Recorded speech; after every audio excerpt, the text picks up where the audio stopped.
Shockers नहीं यार, नहीं, आपको और एपिसोड देखने की जरूरत ही नहीं है, क्योंकि इस सीरीज का हर एपिसोड अपने आप में एक बेहतरीन मूवी है। तो आपको पता होगा कि लाइफ में कुछ घटनाएं हमको याद रहती है और कुछ हमें याद नहीं रहती, लेकिन जन्म से लेकर मरने तक की हर बात अगर आपको याद रहे तो कैसा होगा सोचिए जरा। फ्यूचर में एक ऐसा चिप बनेगा जिसे बच्चे के पैदा होते ही उसके कान के पीछे फिक्स कर दिया जाएगा। ये चिप 24 घंटे आपकी हर बात को रिकॉर्ड करता रहेगा, जैसे आप क्या देखते हैं, क्या सुनते हैं, वगैरह वगैरह। एंड इस चिप का एक रिमोट भी दिया जाएगा जिसको ऑन करके आप उस चिप में रिकॉर्ड हुई सारी बातों को देख पाएंगे। फॉर एग्जाम्पल ले लीजिए, पिछले साल इसी तारीख और इस वक्त में आप क्या कर रहे थे, ये भी आप इस रिमोट के जरिए आराम से देख सकेंगे। यानी जन्म से लेकर मृत्यु तक ये चिप आपको एंटायर हिस्ट्री दिखाएगी आपकी। अब देखिए फ्यूचर में सभी लोग इस चिप को यूज करते हैं और इससे उनकी लाइफ में क्या बदलाव आता है, यही इस एपिसोड की बेहतरीन कहानी है। तो चलिए देखते हैं ब्लैक मिरर सीरीज का सीजन 1 के episode 3 the entire history of you. Video को एंड तक देखिए, लाइक एंड शेयर जरूर कीजिए, और अगर आप चैनल पर नए आ गए हैं, क्योंकि आप हो सकते हैं नए हो, तो सब्सक्राइब कर दीजिए। कहानी की शुरुआत में फ्यूचर को दिखाते हैं जहां पर एक चावल के दाने जितना चिप बनाया गया है जिसे ग्रेन टेक्नोलॉजी कहा जाता है। अब होता ये कि बच्चे के पैदा होते ही छोटे से चिप को बच्चे के कान के पीछे इंजेक्ट कर दिया जाता है और इसमें उसकी पूरी लाइफ की हर बात, हर दृश्य रिकॉर्ड होता जाएगा। एक रिमोट के जरिए इंसान जब चाहे अपनी ही रिकॉर्डेड मेमोरीज को देख सकेंगे। कितनी बढ़िया बात है ना। और हर बच्चे में ये चिप इंसर्ट करना कंपल्सरी होता है। कट करके लियाम नाम के एक लॉयर को दिखाते हैं जो एक मीटिंग खत्म करके टैक्सी में घर लौट रहा होता है। वो आज ना कुछ ज्यादा ही जल्दी में है क्योंकि उसको आज एक डिनर पार्टी में जाना है। अब रास्ते में वो अपनी मीटिंग की मेमोरीज को देख रहा होता है जिसको वो अभी जस्ट खत्म करके आया हुआ है। हालांकि जब वो मीटिंग में था, मतलब एक्चुअल में, तब वो किसी की बात पर ज्यादा ध्यान नहीं दे पाया, लेकिन इस रिकॉर्डेड मेमोरी के जरिए वो हर एक का रिएक्शन देख पाता है और उनकी हर बात को फिर से सुनकर ठीक से समझ पाता है। अब देखो आगे क्या करता है। वो टैक्सी से उतरकर एयरपोर्ट के अंदर भाग जाता है। वहाँ उसका सिक्योरिटी चेकअप होता है जहाँ पर वो लियाम के पिछले 24 घंटे की मेमोरी को रिवाइंड करके देखना चाहते हैं। लियाम वैसा ही करता है और अब सिक्योरिटी को वीडियो की तरह वो सब कुछ दिखता है जो लियाम ने पिछले 24 घंटों में किया था।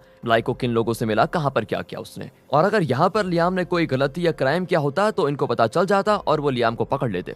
लेकिन लियाम की मेमोरी में कोई प्रॉब्लम नहीं होती, इसलिए वो उसको जाने दे देते हैं। वेल, इसके बाद लियाम अपनी फ्लाइट को पकड़कर वापस घर लौट आता है। वो उस डिनर पार्टी में जाता है जहाँ उसकी वाइफ और लियाम के फ्रेंड्स होते हैं। ओह, आपको बताना भूल गया, लियाम की वाइफ का नाम है फिफी। लियाम फिफी को बहुत प्यार करता है और उसने उसके लिए अपनी मेमोरीज में एक अलग फोल्डर बना के रखा हुआ है, सिर्फ फिफी की यादों को स्टोर करने के लिए। सोचिए, इतना चाहता है वो फिफी को। इनका वैसे एक 8 महीने का बच्चा भी है जिसको घर पर एक बेबी सिटर के पास छोड़कर फिफी यहाँ पर आई हुई है। लियाम अंदर जाता है तो वहाँ पर फिफी जॉनस नाम के एक आदमी के साथ थोड़ा क्लोज होकर बातें कर रही होती है। अब लियाम को देखते ही वो उसके पास आती है और जॉनस और लियाम एक दूसरे से मिलने लग जाते हैं। फिर वो बाकी गेस्ट से भी मिलते हैं और डिनर पार्टी बहुत अच्छी चल रही होती है। लियाम फिर फिफी से पूछता है कि जॉनस के साथ तुम बहुत हंस खेल कर बातें कर रही थी, क्या तुम उसको पहले से जानती हो? हाँ, फिफी बताती है, वो मेरा पुराना दोस्त है। लियाम उसकी बात पर विश्वास तो करता है, लेकिन फिर भी वो उस मेमोरी को बार बार रिप्ले करके देखना चाहता है। कौन सी मेमोरी को? जब फिफी जॉनस से बात कर रही थी, उस मेमोरी को। अब उनके बात करने का ढंग, उनकी बॉडी लैंग्वेज से लियाम को जरा शक होने लग जाता है कि इन दोनों के बीच मुझे कुछ गड़बड़ लग रही है।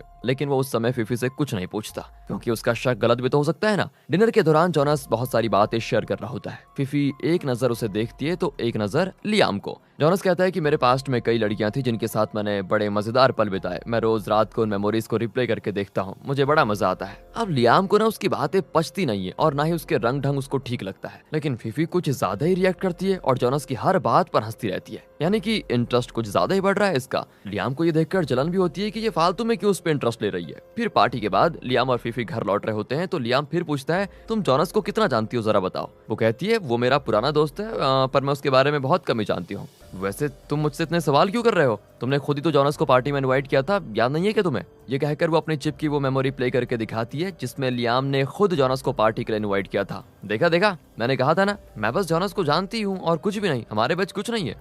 पर अब भी लियाम को उसकी बात पर यकीन नहीं होता दोस्तों। वो घर पहुंचते हैं तो बेबी सिटर बच्चे को इनको सौंपकर घर से चली जाती है और इनके बच्चे के कान के पीछे भी एक चिप फिक्स किया होता है। वो इसीलिए ताकि उसके रिमोट्स के जरिए पेरेंट्स उसकी मेमोरीज को देख सकें कि दिन बर दिन बच्चे के साथ क्या क्या हुआ और बेबी सिटर ने इसका अच्छा ख्याल रखा या फिर नहीं। दोनों उन वीडियोस को देख रहे होते हैं कि लियाम फिर फिफी से जॉनस के बारे में पूछ लेता है एंड तब वो बताती है कि मैं जॉनस को अच्छे से जानती हूँ। 1.5 साल पहले मेरा एक बॉयफ्रेंड था और मैंने उसके बारे में तुम्हें बताया था, तुम्हें याद होगा। वो बॉयफ्रेंड और कोई नहीं था, जॉनस ही था। हाँ यार, तुमने बताया था तुम्हारा एक बॉयफ्रेंड था। हाँ, मुझे याद आ रहा है, पर तुमने तो ये कहा था कि तुमने उसे सिर्फ 1 हफ्ता ही डेट किया। फिफी कहती है, ये लो, मैंने 1 हफ्ता तो नहीं कहा था। एंड लियाम अब उस दिन की अपनी मेमोरी को प्ले करता है तो उसमें फिफी ने वाकई में कहा था कि उसने सिर्फ 1 हफ्ता अपने बॉयफ्रेंड को डेट किया था। लियाम कहता है, देखा देखा, मैंने कहा था ना तुमसे। अब बताओ क्या तुम्हारा और उसका नाता सिर्फ एक हफ्ते का था या उससे ज्यादा का? एंड ये सुनकर फिफी जरा गुस्सा हो जाती है कि तुम मुझ पर विश्वास नहीं कर रहे हो। जॉनस मेरा बॉयफ्रेंड था, लेकिन हमारे बीच ऐसा कुछ नहीं हुआ जो तुम सोच रहे हो। बेवजह तुम मुझ पर शक कर रहे हो। लेकिन लियाम कुछ ज्यादा ही बोल जाता है और वो गुस्से में कमरे से चली जाती है। फिर लियाम उसको मनाने की कोशिश करता है एंड अब रात को लियाम को नींद आती है तो वो हॉल में जाकर डिनर पार्टी की मेमोरीज को देखने लग जाता है। जॉनस ने कहा था कि वो अपनी एक्स गर्लफ्रेंड्स की मेमोरीज को देखकर आज भी खुश होता है। एंड अब लियाम को यकीन हो जाता है कि फिफी भी उसकी पास्ट गर्लफ्रेंड रह चुकी है, तो वो शायद फिफी की बात कर रहा था। एंड दोस्तों, इस चिप में ऐसी सुविधा है कि अगर बात सुनाई ना पड़े तो वो लिप मूवमेंट्स को सेंस करके बता भी सकता है कि वो क्या बातें कर रहे थे। तो बस लियाम उस टेक्नोलॉजी को यूज करके जान लेता है कि फिफी और जॉनस एक दूसरे से मिलकर बड़े खुश थे। यही नहीं, फिफी ने कहा था कि जब मुझे पता चला कि तुम इस पार्टी में आने वाले हो तो मैं नर्वस होने लगी, जिस तरह हमारी पहली मुलाकात में थी मैं। एंड लियाम अब बार बार इस मेमोरी को प्ले करने लग जाता है, जिसको फिफी देख लेती है। वो कहती है, अरे ये तुम्हें क्या हो गया है? लियाम कहता है, मेरी परेशानी की वजह तुम और फिफी सिर्फ तुम देखो उसके साथ कितना हंस खेल कर बात कर रही थी, लेकिन जब मेरे साथ होती हो तो तुम्हारे चेहरे पे चिढ़न साफ साफ नजर आती है। एंड ये कहकर दोस्तों वो अपनी मेमोरी से कुछ एग्जांपल्स प्ले करता है। सच बताओ फिफी, तुम्हारी और जॉनस की जान पहचान सिर्फ एक हफ्ते की थी या उससे ज्यादा की थी? एंड अब वो बताती है कि हमने 6 महीने एक दूसरे को डेट किया था, पर तुमने तो मुझसे कहा 1 हफ्ता। तुमने मुझसे ये बात क्यों छुपाई? देखो लियाम, वो मेरा पास्ट था और तुम मेरा प्रेजेंट हो, लेकिन मुझे ऐसा नहीं लगता फिफी। जॉनस कह रहा था कि वो रोज तुम्हारे साथ बिताए हुए वक्त की मेमोरीज को देखता है। एंड ये सब जानकर मैं चुप कैसे बैठ सकता हूँ? तुम्हारे लिए सब कुछ भूल जाना आसान होगा क्योंकि तुमने गलती की है, लेकिन मेरे लिए ये सब आसान नहीं होगा क्योंकि मैंने कोई गलती नहीं की है। मुझे सच में बहुत टेंशन हो रही है। एंड फिफी भी फिर चिल्ला जाती है कि अगर तुम उसकी बातों को सोच सोच कर टेंशन होना चाहते हो तो इसमें मैं क्या कर सकती हूँ, है? ये कहकर दोस्तों वो चली जाती है। लियाम अब कुछ ज्यादा ही टेंशन में हो जाता है और बहुत ज्यादा पीने लग जाता है। अगली सुबह उसका नशा उतरा नहीं होता, लेकिन वो कार लेकर जॉनस के घर जाने का फैसला कर लेता है। उसकी कार उसको वार्न करती है कि आपने पी रखी है और आपका हार्ट बीट और पल्स ठीक नहीं है, इसलिए ड्राइव मत कीजिए वरना एक्सीडेंट होने के बहुत ज्यादा चांसेस हैं। लेकिन लियाम उसकी वार्निंग को इग्नोर करके ड्राइव करने लग जाता है और जॉनस के घर भी पहुंच जाता है। अब जॉनस की समझ में नहीं आता कि ये इतनी सुबह मेरे घर क्यों आ गया। लियाम एक शराब की बोतल उठाकर उसके घर में आराम से बैठ जाता है और कहता है, मेरे पास आकर बैठो वरना ये बोतल तुम्हारे सर पे फोड़ दूंगा। जॉनस भी उसके पास आ जाता है, लेकिन लियाम अब उसको पीटने लग जाता है और दोनों की लड़ाई हो जाती है। अगले सीन में लियाम कार में होता है और कार एक पेड़ से टकराई होती है। जब उसे होश आता है तो वो समझ नहीं पाता कि वो यहाँ पर कैसे आया। फिर वो अपनी मेमोरी को प्ले करता है, तब पता उसको चलता है कि उसकी और जॉनस की लड़ाई हुई थी, जिसमें लियाम ने जॉनस को धमकाया था कि मेरी वाइफ फिफी की जो तुम्हारे पास मेमोरीज है उसे अभी डिलीट करो वरना मैं तुम्हें मार डालूंगा। एंड जॉनस ने भी उन मेमोरीज को डिलीट कर दिया था। उसके बाद लियाम अपनी कार में घर लौट रहा था, लेकिन नशे की वजह से वो एक पेड़ से टकराया और अब प्रेजेंट में उसको होश आ गया है। लेकिन अभी भी वो श्योर होना चाहता है कि वाकई में जॉनस ने फिफी की मेमोरीज को डिलीट कर दिया था या फिर नहीं।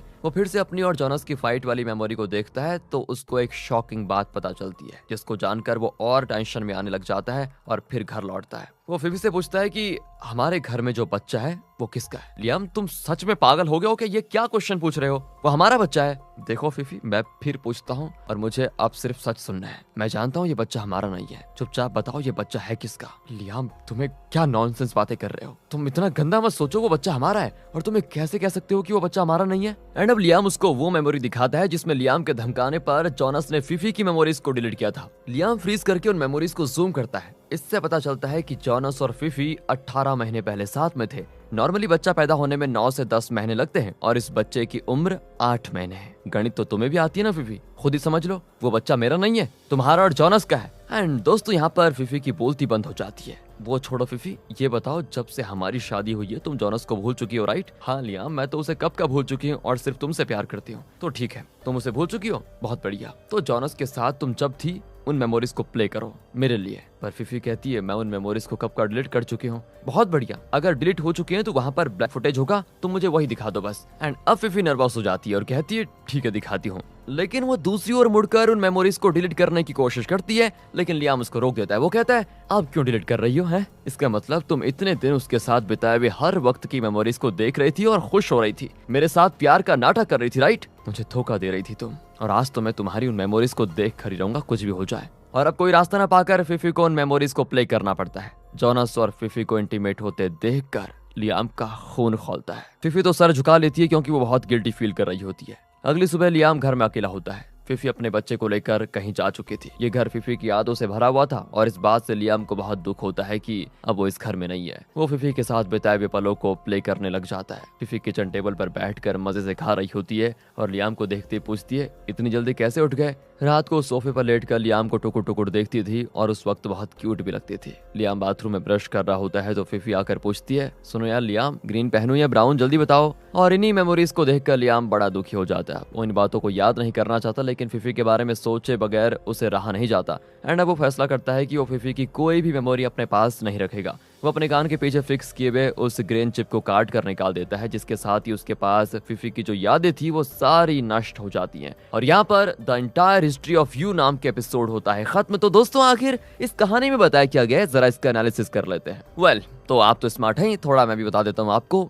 यहाँ पर मैं ये बताऊंगा कि फिफी ने लियाम को चीट किया या नहीं, क्योंकि यहाँ प्रॉब्लम इनकी रिलेशनशिप को लेकर नहीं है। अगर कोई प्रॉब्लम है तो सिर्फ फ्यूचर में उस होने वाली टेक्नोलॉजी में है। अगर किसी ने हमारे साथ बुरा किया है तो उसको भूल जाना ही बेहतर होगा, राइट। लेकिन अगर किसी ने अच्छा किया है तो उसे हमेशा याद रखना चाहिए, राइट। पर अगर ऐसी सुविधा आ जाए कि मेमोरीज को इस तरह सेव करके रखा जा सकता है और जब चाहे उसको रिप्ले करके देखा जा सकता है, तो जाहिर सी बात है कि जिंदगी नरक बनकर रह जाएगी यार। फ्यूचर में अगर लोग ऐसी मेमोरी टेक्नोलॉजी यूज करने लगे तो ये हर बात को एग्जैक्टली रिकॉर्ड तो नहीं करेगा, बल्कि वही रिकॉर्ड करेगा जिस तरह से हमारा दिमाग किसी बात को प्रोसेस करता है। वैसे आपने फॉल्स मेमोरी के बारे में सुना होगा। असल में जब आप किसी चीज को या किसी घटना को देखते हैं तो उसके बारे में आपके कुछ थॉट्स होते हैं, राइट। और आपका ब्रेन उस घटना को नहीं बल्कि उसके बारे में आपके थॉट्स को सेव करके रखता है। बहुत ध्यान देने वाली बात है। जैसे कि मुझे याद है, मैंने डंकक नाम की मूवी की हिंदी डबिंग देखी थी, लेकिन असल में ये मूवी हिंदी में कहीं भी डब नहीं की गई। पर मुझे ऐसा क्यों याद है यार कि उस मूवी को मैंने हिंदी में देखा था। यही है फॉल्स मेमोरी। असल में मैंने वो मूवी इंग्लिश में देखी थी, लेकिन उसके बाद मैंने कई हॉलीवुड मूवीज हिंदी में देखी,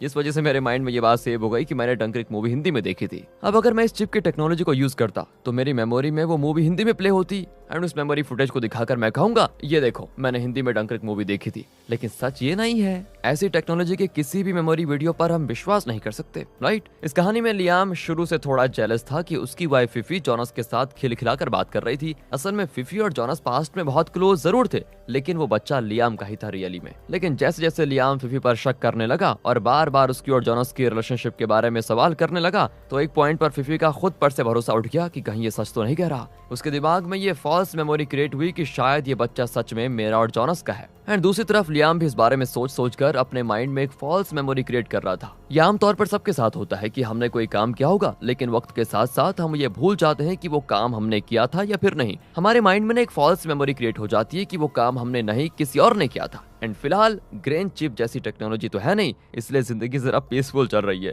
लेकिन अगर फ्यूचर में ऐसी टेक्नोलॉजी आ जाए तो सोचे हमारा क्या हाल होगा, और खासकर मेरा क्या हाल होगा अगर मैंने अपनी फॉल्स मेमोरी के भरोसे चैनल पर बताने लगूं कि डंकर्क मूवी हिंदी में अवेलेबल है और उसका डायरेक्टर भी मैं ही हूं। एंड उस फॉल्स मेमोरी वाली वीडियो को ले जाकर मैं डंकर्क मूवी के डायरेक्टर क्रिस्टोफर नॉलन को दिखाऊंगा, तो पता नहीं वो मेरा क्या हाल करेगा यार।